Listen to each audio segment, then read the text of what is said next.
മന്ത്രി കെ കൃഷ്ണൻകുട്ടിയാണ് എന്നോടൊപ്പം ഉള്ളത്. നമ്മൾ കുറച്ച് മാസങ്ങൾക്ക് മുൻപ് കണ്ടപ്പോൾ പറഞ്ഞു ഒരു കാരണവശാലും ഇത്തവണ മത്സരിക്കില്ല എന്നുള്ളതാണ്. ആ തീരുമാനത്തിൽ എന്തെങ്കിലും മാറ്റമുണ്ടോ? എൻ്റെ വ്യക്തിപരമായി മാറ്റമില്ല. പാർട്ടിയല്ലേ തീരുമാനിക്കുന്നത്, പാർട്ടിയും മുന്നണിയൊക്കെയാണല്ലോ തീരുമാനിക്കുന്നത്. മനസ്സിലായില്ലേ? ഞാൻ 90% എൻ്റെ മനസ്സുകൊണ്ടില്ല, ഞാൻ റിട്ടയർമെൻറ്റിന് ആഗ്രഹിക്കുകയാണ്. എന്താ പറയുക, ഞാൻ ചെയ്യേണ്ട കടമകൾ 3035 കോടി ഉൾപ്പെടെ വികസനം ചിറ്റൂർ നിയോജകമണ്ഡലത്തിൽ ചെയ്തിട്ട് ഒരു കാലത്തും ഇല്ലാത്ത വികസന പ്രവർത്തനങ്ങളാണ് നടത്തുന്നത്. നിങ്ങൾ തന്നെ നോക്കിയാൽ മതി. സ്കൂൾ, വിദ്യാഭ്യാസ സ്ഥാപനങ്ങൾ, ആശുപത്രികൾ എല്ലാം ചെയ്തിട്ടുണ്ട്. അപ്പോൾ എന്നെ ഏൽപ്പിച്ച ജോലി ഞാൻ ചെയ്തിട്ടുണ്ട് എന്നുള്ള വിശ്വാസമാണ് എനിക്കുള്ളത്. അതുകൊണ്ട് ആര് നിർത്തിയാലും ഇടതുപക്ഷ ജനാധിപത്യത്തിൻ്റെ സ്ഥാനാർത്ഥിക്ക് ഒരു പ്രശ്നവും വരില്ല, പരിപൂർണമായി ജയിക്കുകയും ചെയ്യും. ഇത് ഈ ദൗത്യം പൂർത്തീകരിച്ചു എന്നുള്ളതുകൊണ്ട് അവസാനിപ്പിക്കാന്നുള്ള ചിന്തയാണോ, അതോ മറ്റെന്തെങ്കിലും ആരോഗ്യ പ്രശ്നമോ പ്രായമോ? പ്രശ്നമില്ല. നമ്മൾ കുട്ടികൾക്ക്, പുതിയ ആളുകൾക്ക് ഒരു അവസരം കൊടുക്കണ്ടേ? നമ്മൾ തന്നെ ഇത് കൈവച്ചുകൊണ്ടിരിക്കാൻ പാടില്ലല്ലോ. അതൊരു അവസരം കൊടുക്കണം എന്നുള്ളതാണ് എൻ്റെ ആഗ്രഹം. ഈ LDF നേതാക്കളും അതോടൊപ്പം തന്നെ താങ്കളുടെ പാർട്ടിയുടെ നേതാക്കളും താങ്കൾ മത്സരിക്കുകയാണ് ഗുണകരം എന്നുള്ളതാണ് പറയുന്നത്. ഇല്ലല്ല, അങ്ങനെയൊന്നും പറയില്ല. ആര് മത്സരിച്ചാലും ഇടതുപക്ഷ ജനാധിപത്യ മുന്നണിയോടെ വളരെ സന്തോഷത്തോടുകൂടി ജയിച്ചു വരും. അത്രയും ഞാൻ സന്തോഷത്തോടുകൂടി ജയിച്ചു വരുന്നതാണ് ഞാൻ പറയുന്നത്. ഇപ്പോൾ JDS എന്ന പാർട്ടി അത് NDAയുടെ ഭാഗമായതുകൊണ്ട് നിങ്ങൾ ഒരു പുതിയ പാർട്ടി ഉണ്ടാക്കി. പുതിയ പാർട്ടി, അത് അംഗീകാരം കിട്ടി, എല്ലാം കഴിഞ്ഞല്ലോ. അതിലിപ്പോൾ ഈ ചിഹ്നം ഇവിടുത്തെ ചിറ്റൂരുകാർക്ക് കുറേ കാലമായിട്ട് അറിയുന്ന ഒരു ഇതാണ്. ചിഹ്നം മാറുമ്പോൾ പ്രശ്നം വരില്ല. ഇപ്പോൾ നമ്മൾ ഇടതുപക്ഷ ജനാധിപത്യ മുന്നണി അധികാരത്തിൽ വരുമ്പോൾ ഒരു സീറ്റിന് കൊടുത്താൽ അതെങ്ങനെ പുതിയ ചിഹ്നമല്ലേ ഇവിടെ വരുന്നത്? അതൊന്നും ഒരു പ്രശ്നമില്ല. അതൊക്കെ ഇപ്പോൾ ഈ തദ്ദേശ സ്ഥാപനങ്ങളിലെ ജനപ്രതിനിധികൾ JDSന്റെ ഭാഗമായി വിജയിച്ചു പോയവരാണ്. അവരെ അയോഗ്യരാക്കുന്നുള്ളതാണ് കോൺഗ്രസ് നേതാക്കൾ പറയുന്നത്. അത് കോൺഗ്രസ് നേതാക്കൾക്ക് പലതും പറയാം. കാരണം വെച്ചാൽ കോൺഗ്രസ് നേതാക്കളുടെ അഴിമതിയും ഇതൊക്കെ കണ്ടാൽ ജനങ്ങൾക്കതൊക്കെ തിരിച്ചറിയില്ലേ?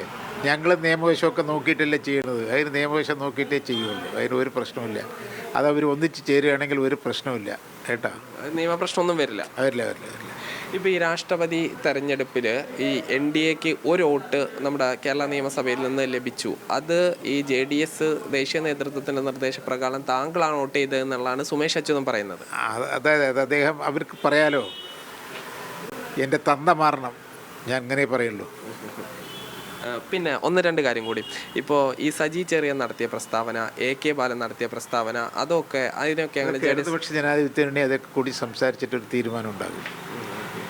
LDFൽ ഈ വിഷയങ്ങൾ ചർച്ചയാക്കും.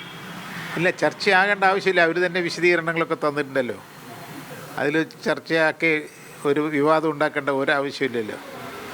ഇപ്പോൾ ഈ സമീപകാലത്ത് ഇപ്പോൾ നേരത്തെ LDFും CPM ഒക്കെ വലിയ തോതിൽ എതിർത്തുന്നത് BJP ആണ്. പക്ഷേ ഇപ്പോൾ അതിനേക്കാൾ മുസ്ലിം ലീഗിനെയും ജമാഅത്ത് ഇസ്ലാമിയൊക്കെയാണ് എതിർത്തുകൊണ്ടിരിക്കുന്നത്. അതെന്തൊരു ന്യൂനപക്ഷങ്ങളെ ഒരിക്കലും എതിർത്തിട്ടില്ല.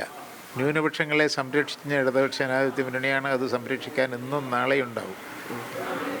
ഇപ്പോൾ ഈ വെള്ളാപ്പള്ളിയുടെ പ്രസ്താവന, അതിന് ഒരു മൃദു സമീപനമാണ് CPMന്. LDFന് മൊത്തത്തിൽ അങ്ങനെ ഒരു തീരുമാനമുണ്ടോ? അങ്ങനെയൊന്നും തീരുമാനമായിട്ടില്ല. അതിനെക്കുറിച്ച് ചർച്ച ചെയ്യും. അത് ചർച്ച വരും.